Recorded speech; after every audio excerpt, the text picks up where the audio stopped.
If you haven't done so yet, please subscribe to the channel. And if you're enjoying these stories, there's a link below to buy me a cup of coffee. This is the Chassidic Story Project with Barak Hullman, podcasting from Jerusalem, Israel. This podcast is sponsored by listeners just like you. To become a supporter of this podcast, please go to HasidicStory.com. HASIDIC story.com. You'll never know. You'll never know. You'll never know.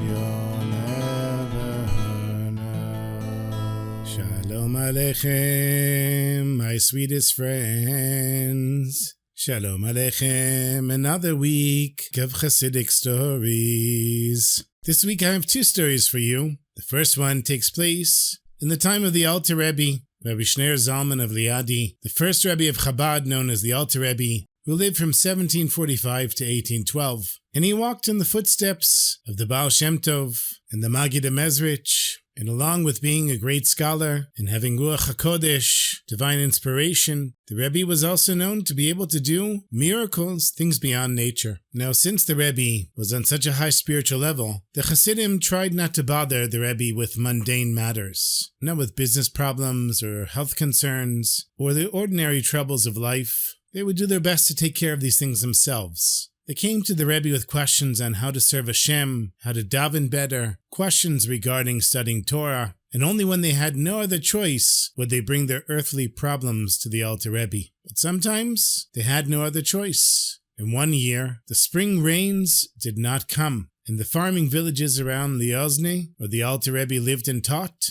the situation had become desperate. The farmers had spent all of their money, all of their resources, all of their time, all of their strength plowing and planting, working from dawn until after dark. The fields were turned and ready, and the seeds planted in neat rows. But without rain, nothing was going to grow. The plowed earth just sat there, parched and drying in the sun. The farmers every day would go out and look at their fields. They would run their fingers through the cracked soil. The only water that fell on those fields came from their own tears, begging Hashem for help.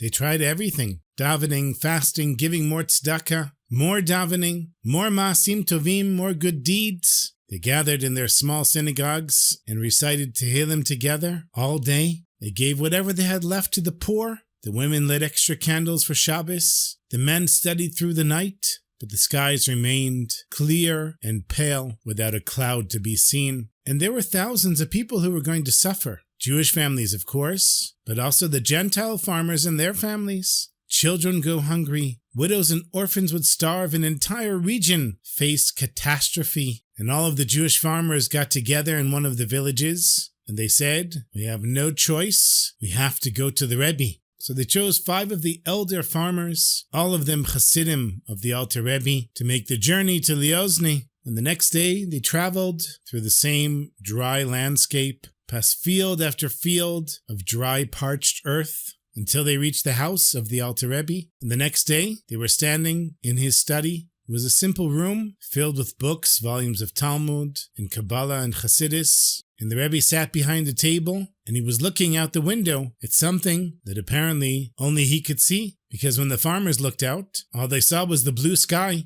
And the 5 farmers stood before the Alter Rebbe, and one of them stepped forward and said, Rebbe, we've come to you because we have no choice. We have no other place to turn. There's been no rain. Our fields are dying. The seeds that we planted with our last money just sit there in the dust. Our children are hungry. Nobody has anything to eat. And also the Goyim, thousands of them are going to suffer. We tried everything, Rebbe. Prayer, fasting, tzedakah. Nothing's worked, so please, Rebbe, you have to help us. And the Alter Rebbe sat very still. He didn't look at them. He stared off to the side, looking through the window, as if there was something through the window that he could see far away. And the farmers waited there. Surely the Rebbe was going to say something. He'd give them a blessing or tell them when the rain would come or offer them some type of hope. But the Rebbe said nothing. He didn't even look at the farmers. One of the farmers tried again. He said, Rebbe, the children. But still the Rebbe remained motionless, looking away as if there was nothing he could do. The 5 farmers stood there, frozen. They were waiting for salvation, a word, a glance, or some acknowledgement of their desperate situation. and minute passed after minute,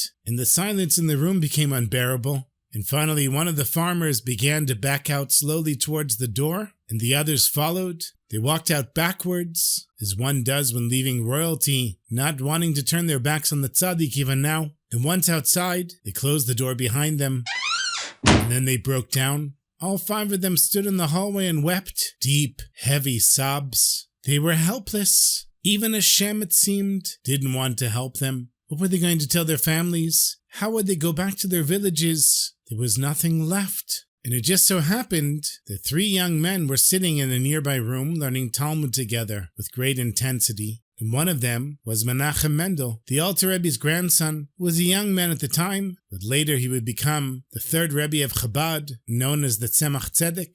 And with him were 2 other great Chassidim, including Rabbi Yitzchak of Hummel, himself a tzaddik, known throughout the region for his great holiness and being such a great scholar. And when they heard the farmers crying in the hallway, they stopped studying immediately. They stood up and went over to the farmers. And Menachem Mendel said, "What is this? How can it be that you go into Yechidus, private meeting with the Rebbe, and you come out in tears? Every chassid who comes out from a meeting with the Rebbe is joyous. They're so happy they're dancing with joy. Why are you different?" And the farmers, through their tears, explained the drought, the drying fields, their desperate journey to the Rebbe, his silence, and now their complete despair and hopelessness. The 3 young scholars listened, and then Menachem Mendel's eyes lit up, and he said, "Don't worry, I just thought of a solution, and I promise you it will work."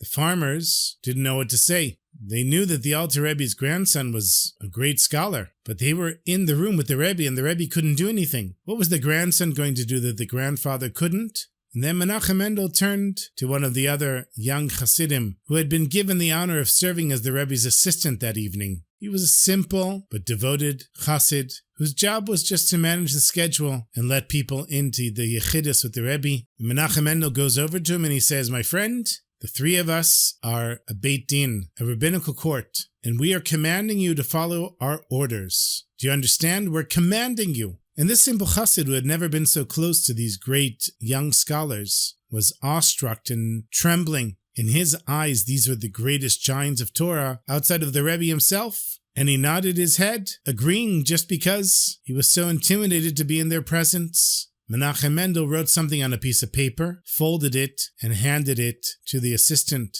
And he said, "Remember, one who disobeys a Beit Din is subject to excommunication from the entire community. We're not asking you to do this. We're commanding you to go into the Rebbe's room and read exactly what's written here." So as the assistant took the paper, his hand started shaking. He had a feeling that this was not going to be something good, and when he unfolded the paper and read what they had written, his face went white. There was no way he could do this. To say words like this to the Alter Rebbe? Unthinkable. It would be like spitting in the face of Moshe Rabbeinu. But they said they were a Beit Din, a Torah court, and he wasn't allowed to disobey. He didn't know what to do. The walk to the Rebbe's door felt like the longest journey of his life. He had to command his legs to move, and his hand was shaking so much he could barely knock on the Rebbe's door. When the Rebbe said to come in, the Rebbe looked up from his holy book, and the assistant tried to open his mouth, but no sound came out.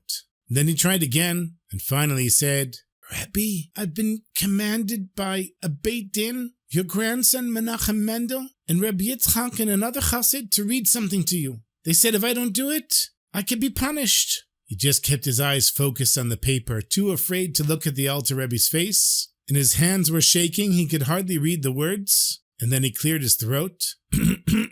"If you're able to help the farmers who just left your room, and you decided not to help them, then you are a thief. You are keeping back from them what is rightfully theirs. And if the reason that you didn't help them is because you can't help them, then how do you accept upon yourself to be the Rebbe for thousands of Jews? You're a fake and a fraud."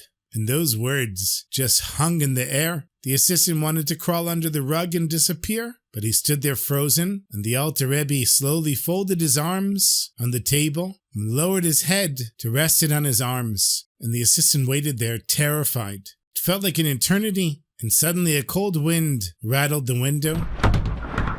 Outside, the sky was beginning to change. Clouds, the first clouds in months, were forming overhead. The room grew darker from the gray clouds outside. The Rebbe lifted his head for a moment, looking out the window, as if looking to another world entirely, and then lowered his head into his arms again, and small drops of water began pattering against the window. The Rebbe raised his head another time, this time with a distant look in his eyes, and then lowered it a third time, and within a minute, the rain was pouring down in torrents. Outside, the farmers saw the rain through the windows. They ran into the street with their arms raised and their faces turned to heaven. They were crying again, but this time from joy. They started dancing in the puddles of rain, hugging each other, not caring that they were drenched to the bone, falling in the mud and laughing and crying at the same time. Back in the study room, Rabbi Yitzchak of Hummel looked at Menachem Mendel, the future Tzemach Tzedek, with wonder in his eyes. He raised his palms up like he was asking, "Nu, what did you do? How did you learn that?" He said to Menachem Mendel, "How could you be so certain that this was going to work?" And Menachem Mendel said, "It's written in the Talmud, in Tractate Ta'anit. Once there was a drought, and the farmers went to the great Rabbi Rav Papa to ask him to pray for rain. He declared a fast and everybody prayed, but the rain didn't come. Then another sage, Rav Nachman bar Ushpazti, and he said sarcastically, 'Maybe, Rav Papa, if you eat another bowl of porridge, the rain will fall.' And Rav Papa was ashamed, and immediately the rain began to pour. And Rebbe Menachem Mendel said, 'I always wondered what that story was teaching. It's certainly not encouraging one scholar to make fun of another, but now I just got it. Sometimes a tzaddik has become so spiritually elevated that he loses his connection with this physical world. He goes to such a high place that he can no longer feel the suffering of the people. And the tzaddik needs to be brought down, not in punishment, but in love. And that's what we did for my grandfather, the Rebbe. We brought him back into this world where the farmers need rain and the children are hungry, and only then could it rain. And the rain fell for hours that day, soaking into the parched earth, filling the streams and bringing life back to the dying fields. And the harvest that year was abundant, and no one went hungry. And the Alter Rebbe, he never spoke of what happened that day, but those that were close to him understood something profound. Even the greatest leaders sometimes need their students to love them enough to challenge them and remind them that heaven must be connected to earth. May we all merit to have true leadership that stays connected to the needs of the people and the courage to bring our leaders back to earth when it's necessary. Hi, good Shabbos, good Shabbos, good Shabbos. Halalai, lai, lai, lai, mama, mama, lili, lai, lai, lai, lai, halalai, lai, lai, lili, lai, lai, lai, lai, lai, lai, lai, lili, lai.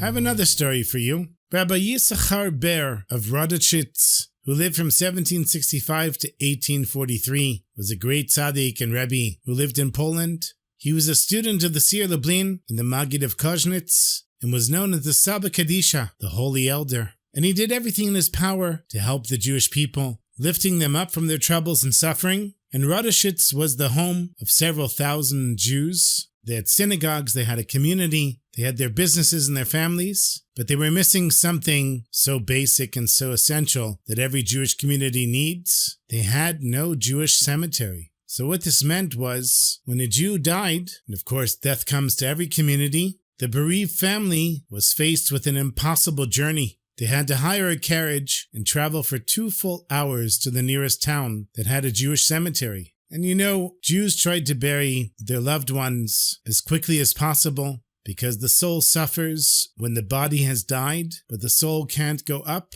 to be judged for its actions in this world. And so they would have to travel 2 hours no matter what the weather was or what time of day it was. Sometimes driving in the rain or the blazing summer sun or the brutal winter cold that froze them to the bone. Imagine, Rahmana Litzlan, Shem should save us from these things. You just lost your mother or your father or your child, God forbid, and you're just in the worst, terrible place. and now you have to arrange for this journey and pay for the carriage and travel for hours and make the burial and travel back. And it wasn't like there wasn't land available in Radachitz. There was plenty of open land. The problem was the Baron who owned all the land. He hated the Jews. He hated them more than anything. He blamed them for all of his problems. The very sight of a Jew could make him scream and rage like a possessed man. And several times in the past when Jewish leaders had approached him about purchasing a small plot of land for a cemetery, each time the Baron exploded in anger, and then the Jews would suffer for months afterwards. There'd be higher taxes, new restrictions. He'd send his henchmen to beat up Jews. And so the community kept their distance from the Baron and just accepted that they couldn't change it. But as the years passed and the Jewish population grew, it got to the point where the situation was unbearable, and the town elders gathered in the synagogue to discuss what could be done. One of them said, "There's a piece of land about 15 minutes outside of the town. It's worthless to the Baron, rocky, nothing's going to grow there. It's true it'd be hard to dig the graves, but it's the only place he might be willing to sell us." And then another elder man who said, "We've already tried.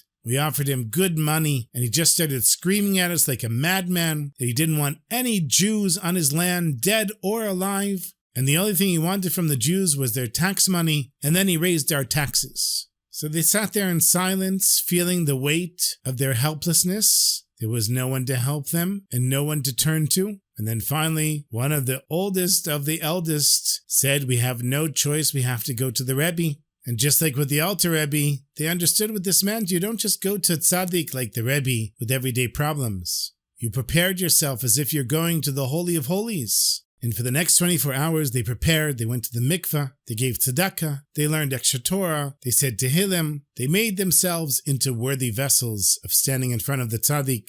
And finally, with fear and trembling, they entered the tzaddik's room. And similar to the Alter Rebbe, it was a simple room with a wooden desk, shelves with holy books and a worn chair, but the holiness in that space was tangible. The elders stood there before the Rebbe and poured out their hearts, their years of suffering, the impossible journeys, the Baron's hatred, and their complete helplessness. And they waited for the Rebbe's response, and Rabbi Yisachar Ber sat there quietly for a long time, looking at a corner in the ceiling. And then he said, "Isn't there any plot of land in Radachitz that would be suitable for a cemetery?" And they said, "Rebbe, yes, of course there is. There's a piece of rocky barren land about 15 minutes outside of town. It's worthless, nothing grows there. And we thought it was the only place the Baron would be willing to sell to us, since he couldn't use it for anything else. We even offered him a large sum of money, and he refused and just screamed at us. He doesn't want any Jews, dead or alive." And then the Rebbe sat in silence for a few minutes, and he said, "Go to the Baron, offer him more money, and if he refuses, tell him in my name, if the Jews cannot be buried there, then someone else will be." And the elders looked at one another. That was quite a strange message to give to the Baron, but they had come to the Rebbe for help, and this was his answer. So they left the tzaddik's home, and gathering their courage, they headed straight to the Baron's castle. They didn't stop to consider the consequences. They didn't debate whether this was a good idea or not. This is what the Rebbe told them, and that was enough. They did what the Rebbe said, and somehow, it felt like a miracle itself, they managed to get past the guards, through the gates, and stand in front of the Baron. And before he could start his usual cursing and screaming, they quickly delivered their message. They would be willing to pay more money for the barren land. And if he refused, the Rebbe said that if the Jews couldn't be buried there, someone else would be. And then the Baron's face turned purple with rage. He began shouting and cursing at them, calling for his guards to throw them out. And they were thrown out of the castle, but at least they delivered the message. And 2 weeks later was the Baron's birthday. He decided to celebrate by taking his family on a tour of his lands, followed by a picnic.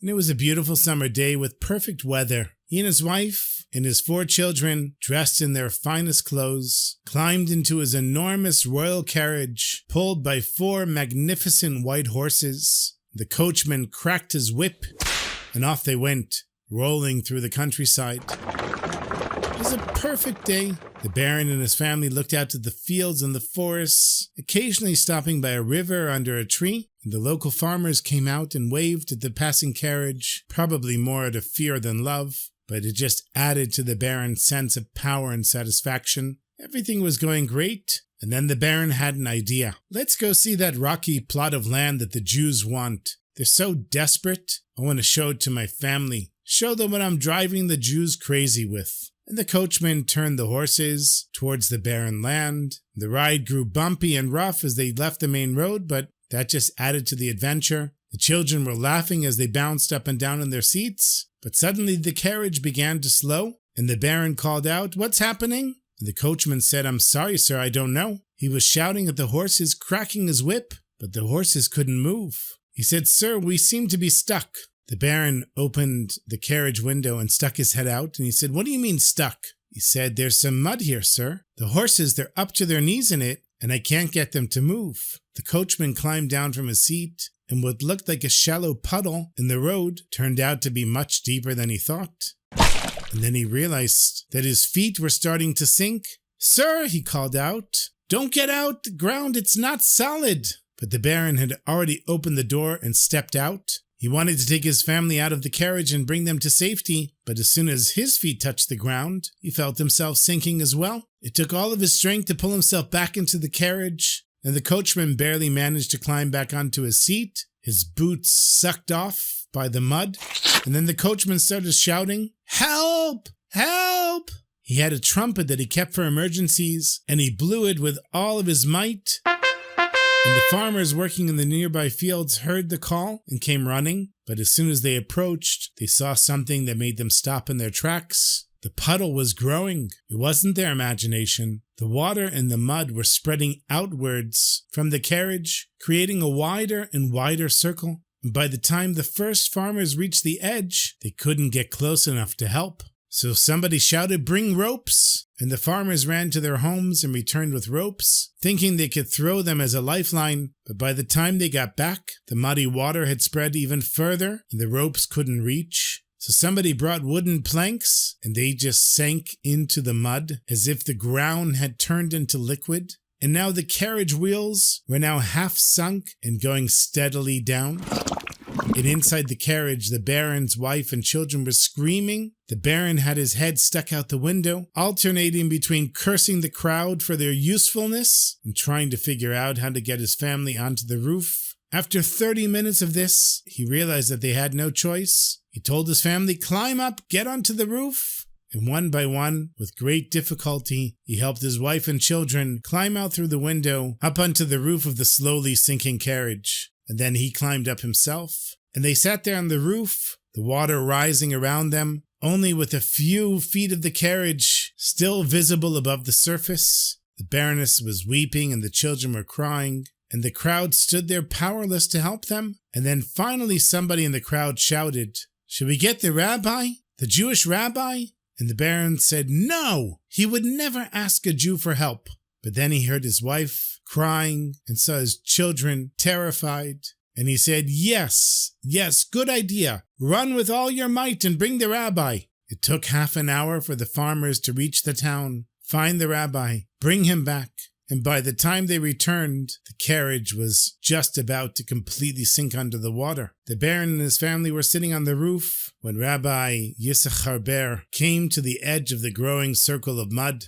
And he shouts out to the Baron, "Are you willing to sell the cemetery to the Jews?" And the Baron said, Yes, I'll give it to you for free. Just get us out of here." And the Rebbe said, "No, I want to buy it. And I want you to write up the deed of sale right now." The Baron reached into his coat and pulled out a quill pen and a small inkwell and a piece of paper. And with hands shaking, he dipped the quill in the ink and wrote what the Rebbe dictated to him, a legal deed of sale for the barren land. He signed it and then took off his shoe, placed inside the folded paper, and threw it to the Rebbe. The Rebbe caught it, unfolded the paper, and read it carefully to make sure everything was in order. And then he looked at the coachman, who was still sitting in his seat, now with the horses up to their necks in mud, and him as well, covered in mud. And the Rebbe said to him, "Get back in your seat properly, take up the reins, and command the horses to move." The coachman stared at the Rebbe as if he'd lost his mind. The horses were buried up to their necks in mud. The carriage was almost completely submerged, but he had no other choice. He straightened himself up in his seat, took the reins, and called the horses, and the carriage began to move. The farmers that were standing there couldn't believe their eyes. The horses, which just moments before were stuck in the mud, were now pulling forward as if nothing happened. The carriage and the horses, of course, were completely black with mud, but within a few moments, they were on solid ground. The farmers rushed forward to help the Baron and his family down from the roof, and as soon as their feet touched the solid earth, the Baroness approached the Rebbe as if to give him a hug, but then stopped short and simply bowed her head in gratitude. The Baron approached the Rebbe and bowed and spoke quietly. All of his normal arrogance was gone. He said, "Rabbi, I will always be grateful for what you did. Please come and see me at my castle at your convenience, and I will have all of the necessary legal papers drawn up properly. You're always welcome in my home." And 2 days later, the Rebbe visited the Baron in his castle. He paid him for the land and received an official deed of sale, properly prepared by the Baron's lawyers. And the Baron shook the Rebbe's hand, something he'd never done with a Jew before, and he said, "Rabbi, I'll tell you what changed my mind. If I was you and the roles were reversed, I would have let your family die. I would have let the whole thing sink in the mud, and I never would have saved you. But you saved me, and now I realize why your Bible calls you the chosen people. I have a lot to learn from you, Rabbi." And now the Jews of Rodashitz finally had their cemetery, and they had something else as well. A Baron who had learned that holiness is real, and that his hatred of the Jews was foolish, and that sometimes the ground itself will teach lessons that can't be learned in any other way. May we all merit to see divine justice working in the world, and may we learn our lessons before the ground has the opportunity to teach them to us.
Thank you so much for listening, as always, my sweetest friends.